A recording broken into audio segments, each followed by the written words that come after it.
1631 में मुगल सम्राट शाहजहां ने अपनी तीसरी पत्नी मुमताज महल से पहली बार मुलाकात की।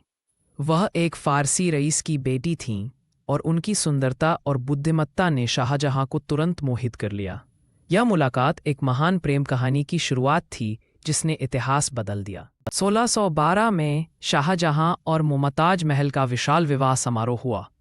5 दिनों तक चले इस उत्सव में 10,000 से अधिक मेहमान शामिल हुए। मुमताज को 1 मिलियन रुपए की दहेज मिली, जिसमें हीरे जवाहरात और 100 घोड़े शामिल थे। ये मुगल इतिहास का सबसे भव्य विवाह था।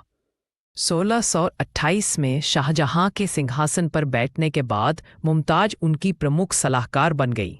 वह राज्य के दस्तावेजों पर मलिकाए हिंद, भारत की रानी की मुहर लगाती थी।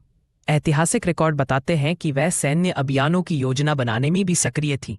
मुमताज शाहजहां के सबसे विश्वसनीय सलाहकार थीं। उनके साथ सभी सैन्य अभियानों में जाती थी, जो उस समय एक असामान्य बात थी।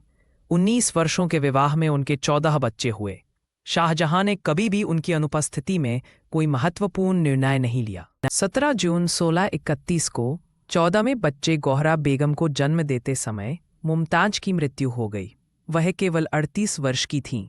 शाहजहां ने 8 दिनों तक खाना पीना छोड़ दिया और पूरे 1 साल तक सफ़ेद कपड़े पहने रहे, जो मुगल शोक का प्रतीक था। मुमताज की मृत्यु के बाद शाहजहां ने यमुना नदी के किनारे एक अस्थायी मकबरा बनवाया। उन्होंने प्रतिज्ञा की कि वह ऐसा स्मारक बनवाएंगे जिसकी मिसाल दुनिया में कहीं नहीं मिलेगी। उनके बाल 1 साल में सफ़ेद हो गए और वह संगीत सुनना बंद कर दिया। 1683 में निर्माण शुरू हुआ। मुख्य वास्तुकार उस्ताद अहमद लाहौरी थे। 20,000 मजदूरों ने 22 वर्षों तक काम किया। मकराना से 1,000 हाथियों द्वारा संगमरमर लाया गया।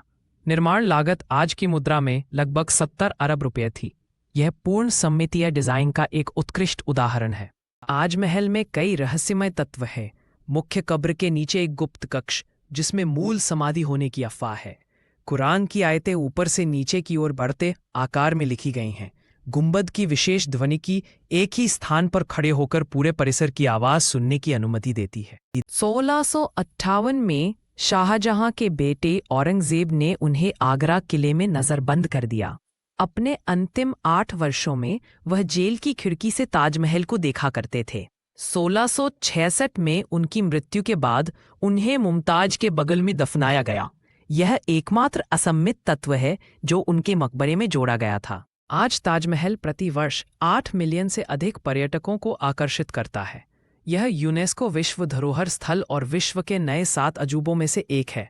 मुमताज के नाम का अर्थ है महल का चुना हुआ, एक ऐसा प्रेम प्रतीक जो सदियों से मानवता को प्रेरित करता आ रहा है।